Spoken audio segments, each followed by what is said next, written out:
হাজার বলদ ঝাঁপিয়ে পড়ে কিবা রূপ কিবা খড় ফ্যাক্টরি, নারীর মন বিষিয়ে ওঠে কিবা ক্ষুদ্র কিবা পর্বত দোষে, পান থেকে চুন খসলে পরে আগ্নেয়গিরির লাভায় সম্পর্ক পুড়ে, কুৎসিতে রূপ আয়নায় না ভাসে। বলে হাজার বলদ ঝাঁপিয়ে পড়ে।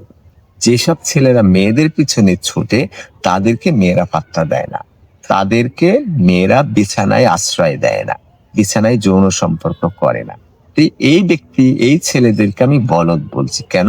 কারণ বলদের বিষয়টা কি, যৌনাঙ্গটা এমন ভাবে বিচ্ছিন্ন করেছে যে চিপা দিয়ে, যে ওই বলদ কিন্তু তার ইরেকশন হয় না, খাড়া হয় না, সে যৌন সম্পর্ক করতে পারে না। তার মানে হাজারটা গাভী থাকলেও ওই বলদ কিন্তু যৌন সম্পর্ক করতে পারে না। আর যে পুরুষ ঝাঁপিয়ে পড়ে মেয়ের পিছে, ঝাঁপিয়ে পড়ে, সেই মেয়েদেরকে পায় না। তার মানে হাজার হাজার মেয়ের সাথে ঘুরে কিন্তু কোনো মেয়ের সাথে তার যৌন সম্পর্ক হয় না।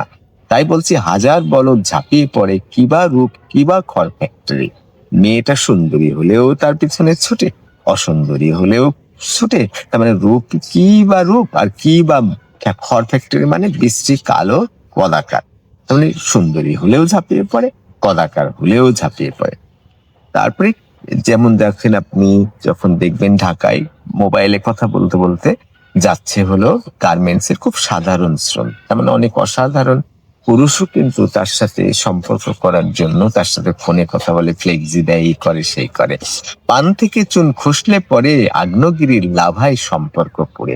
আপনি দিনের পর দিন মেয়ের সাথে সম্পর্ক করলেন, এটা দিলেন ওইটা দিলেন, কত কি তার জন্য আয়োজন করলেন, তার জীবনটাকে পৃথিবীর শ্রেষ্ঠ জীবন বানানোর চেষ্টা করলেন। কিন্তু এই যে চলতে চলতে এমন একটা জায়গায় সামান্য একটু আপনি ভুল করবেন, মেয়ের অপছন্দ হবে, তার মানে পান থেকে চুন খসে যাবে। যেই পান থেকে চুন খসে যাবে অমনি কিন্তু সে তার সাথে যে সেই ছেলের যে সম্পর্ক ছিল সেটা পুড়িয়ে ফেলবে। তার মানে আগ্নেয়গিরির লাভায় সম্পর্ক পুড়ে, কুৎসিতে রূপ আয়নায় না ভাসে।